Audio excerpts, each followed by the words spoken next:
Ada orang menunaikan sembahyang tapi tidak percaya kepada Allah, sembahyangnya tertolak. Ada orang yang melakukan apapun kebaikan tidak yakin dengan Allah Subhanahu wa taala, maka semua amalan-amalan tersebut adalah amalan yang sia-sia yang dilaksanakan dalam kehidupannya kerana tidak ada keyakinan pada perkara ghaibiyat, khususnya keimanan pada Allah Subhanahu wa taala. Itu yang pertama. Allah. Kenapa Allah mentakdimkan, mendahulukan yu'minuna bil ghaib, beriman dengan perkara-perkara ghaibiyat, iaitu perkara yang tidak diperolehi melalui akal kita dan tidak mampu untuk disentuh dengan panca indera yang kita miliki. Malam yudrak bil hawas wala bil aql, sesuatu yang tidak boleh dicapai dengan menggunakan akal fikiran kita, sebab akal mengarah kepada kita pada perkara-perkara yang logik, sementara zahir ataupun panca indera yang ada akan menghukum sesuatu itu berdasarkan kepada apa yang dia rasa. Mata dengan melihat, telinga dengan mendengar, tangan dengan kita menyentuh, dan begitu juga dengan panca indera yang lain, mulut, hidung dan sebagainya. Ada perkara-perkara yang diperolehi itu dengan panca indera tersebut. Tetapi bila sebut dengan bil ghaib, sesuatu yang tidak dapat diperolehi dengan kedua-dua alat tersebut, sama ada akal ataupun perkara yang disebut dengan nama panca indera tersebut. Pertama, kenapa Allah takdimkan ataupun dahulukan percaya kepada perkara yang ghaibiyat berbanding dengan menunaikan ibadah salat? Bukankah ibadah salat itu juga adalah merupakan satu amalan yang mana kita sedang berhubung dengan Allah Subhanahu wa taala. Kita berbicara dengan Allah Subhanahu wa taala. Aqrabu ma yakunul 'abdu min rabbih wa huwa sajidun fa aktsirud du'a. Rasulullah bersabda, jarak yang paling hampir di antara seseorang itu dengan Allah ketika mana mereka sujud, perbanyakkanlah berdoa kepada Allah. Sujud adalah merupakan tempat yang paling a'zam, paling mulia kedudukannya di dalam ibadah salat yang kita laksanakan di hadapan Allah, dan sesuatu yang paling hampir di antara kita dengan Allah dari sudut permohonan dan bicara kita dengan Allah Subhanahu wa taala. Kenapa Allah tidak takdimkan, tidak dahulukan salat berbanding dengan beriman dengan perkara ghaibiyat? Jawapannya kata para ulama, yang pertama, beriman dengan perkara ghaibiyat itu adalah merupakan asas kepada Islam itu sendiri, asas kepada beragama. Sebab itu, kalau kita melihat di dalam Al-Quranul Karim, Allah mengarahkan kepada seluruh para rasul. وَلَقَدْ بَعَثْنَا فِي كُلِّ أُمَّةٍ رَسُولًا أَنِ اعْبُدُوا اللَّهَ. Dan kami telah mengutuskan pada setiap rasul itu, pada setiap umat yang diutuskan para rasul itu, agar rasul mestilah mengarahkan, walaqad ba'atsna fi kulli ummatin rasulan an i'budullah, mengarahkan kepada kaumnya agar menyembah Allah, beribadah kepada Allah, dan janganlah menyekutukan dengan selain daripada Allah Subhanahu wa taala. Itu adalah merupakan asas utama. Dan caranya bagaimana? Inilah yang disebut dengan nama beriman pada perkara ghaibiyat. Oleh kerana beriman pada perkara ghaibiyat itu adalah merupakan asas terpenting dalam agama yang Allah Subhanahu wa taala turunkan, sebab itu dia diletakkan di awal. Ada orang menunaikan sembahyang tapi tidak percaya kepada Allah, sembahyangnya tertolak. Ada orang yang melakukan apapun kebaikan tidak yakin dengan Allah Subhanahu wa taala, maka semua amalan-amalan tersebut adalah amalan yang sia-sia yang dilaksanakan dalam kehidupannya kerana tidak ada keyakinan pada perkara ghaibiyat, khususnya keimanan pada Allah Subhanahu wa taala. Itu yang pertama.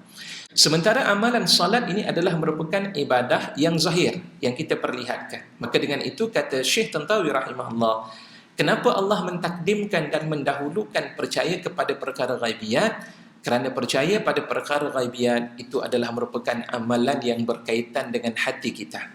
Sebab itu, apapun amalan yang kita laksanakan, hati lebih penting. Amalan hati itu lebih penting berbanding dengan amalan zahir. Salat itu adalah merupakan amalan zahir. Tuan-tuan tunaikan sembahyang. Orang yang melihat kita menunaikan sembahyang, solat maghrib kita laksanakan 3 rakaat. Mungkin kita mengatakan mereka menunaikan solat itu sah, tapi di sisi Allah Subhanahu wa taala tidak sah apabila ia meniatkan solat itu bukan kerana Allah Subhanahu wa taala, ataupun dia memiliki niat-niat yang lain di saat ketika melaksanakan ibadah tersebut. Dan sebab itu Rasulullah bersabda, innamal a'malu binniyat, adapun setiap amalan-amalan itu adalah bersandarkan kepada niat. Itu yang pertama. Kemudian kenapa Allah susun di dalam ayat tersebut juga dengan memulakan solat berbanding dengan menginfakkan hartanya di jalan Allah Subhanahu wa taala. Subhanallah. Sebab Allah nak mengaitkan bahawa sesungguhnya antara hubungan kita dengan Allah dan hubungan kita dengan manusia maka hubungan kita dengan Allah itu lebih penting.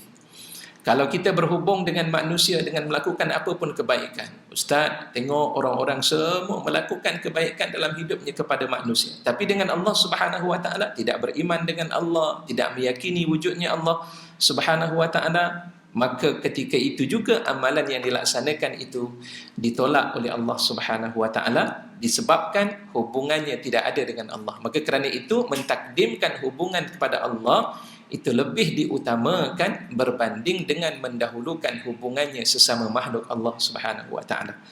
Dan kemudian yang ketiga, Allah menyebut tentang wa mimma razaqnahum yunfiqun, dan daripada apa yang kami rezekikan kepada mereka itu, mereka menginfakkan harta di jalan Allah Subhanahu wa taala.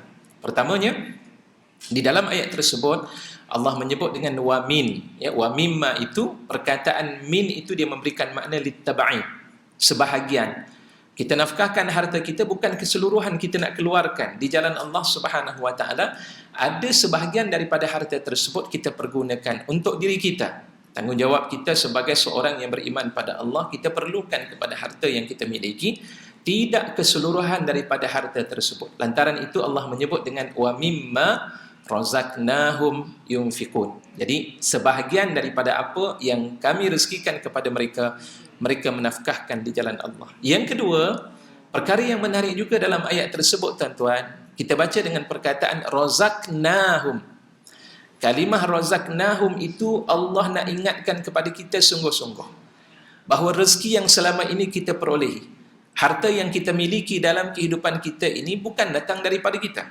Subhanallah, kadang-kadang kita menabik dada, ni duit ni hasil usaha saya bekerja, saya memiliki pemikiran yang begitu hebat sekali sehingga saya mampu merancang dan akhirnya saya berjaya dalam kerjaya dan juga rezeki saya mendapat melimpah ruah ini adalah hasil usaha saya. Jawapannya tidak.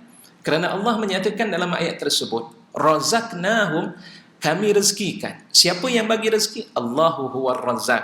Allah lah yang memberikan rezeki kepada kita, yang hakikatnya apapun yang kita perolehi dalam hidup kita ini adalah pinjaman sementara yang Allah berikan pada kita, supaya kita sedar yang memiliki harta itu bukanlah milik kita, tapi hakikatnya kita meminjam daripada Allah Subhanahu wa taala. Sebab itu Allah memberikan suatu penerangan yang jelas daripada Al-Quran, ya, may yuqridillaha qardan hasana fayudha'ifahu lahu adha'afan katsira.